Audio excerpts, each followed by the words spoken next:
Happy Tuesday, and welcome back to Moments with Mary. I want to say hello to my friends, children, and grands. I also want to give an extra shout out to the healthcare workers and all who are on the front line taking care of us. Remember, we are all in this together. Sunday is Mother's Day, and this week is Teachers Appreciation Week. I want you to thank a teacher. And also, this is Speech and Hearing Month.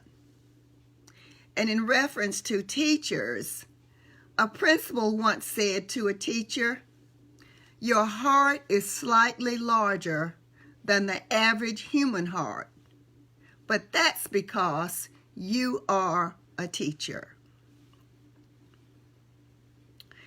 A few repeat poems that was requested, and also I'll share a new poem. And the new poem is The Bridge Builder. An old man going a long highway came at an evening cold and gray to a chasm vast and deep and wide, though which was flowing a swollen tide. The old man crossed in a twilight dim, the rapids held no fears to him. But he turned when safe on the other side and built a bridge to span the tide. "Old man," cried a fellow pilgrim near, "you're wasting your time in building here. Your journey will end with you never again will pass this way. You've crossed a chasm deep and wide. Why would you build this bridge at eventide?"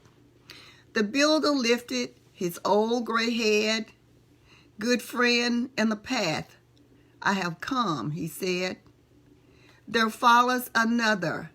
There follows after me today a youth whose feet must pass a pitfall be.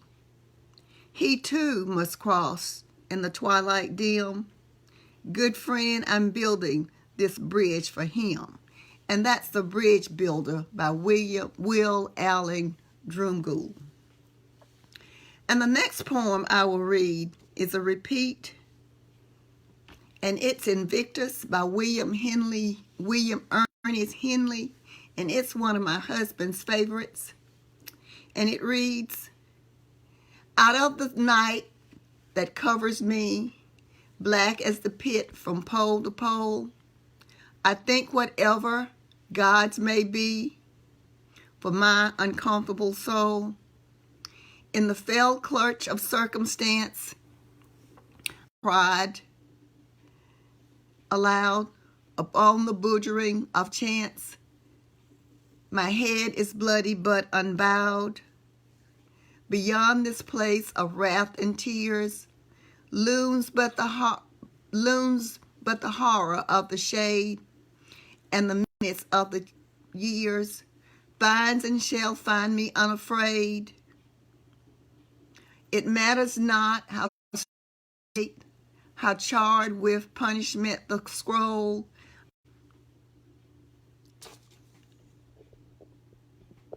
The next poem is The Park Bench. I live on a park bench, you Park Avenue, hell of a distance between the two. I beg a dime for dinner, you got a butler and a maid, but I'm waking up, say, ain't you afraid that I might just, maybe in a year or two, move on over to Park Avenue.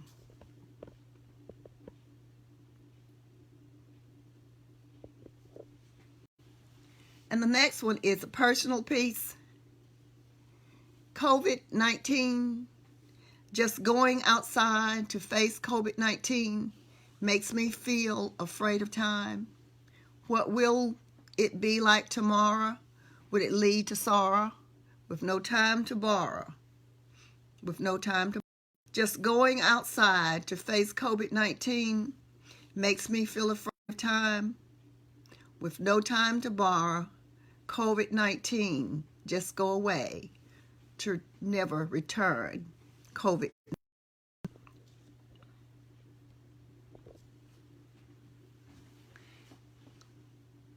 And the next poem is Trees I Think That I Shall Never See, a poem whose hungry mouth is pressed against the earth's sweet flowing breast, a tree that looks at God all day and lifts her heavy, a leafly arms to pray, a leaf that may in summer wear a nest of robins in the air, upon whose bosoms snow has lain, who intimately lives with rain. Poems are made by fools like me, but only God can make a tree.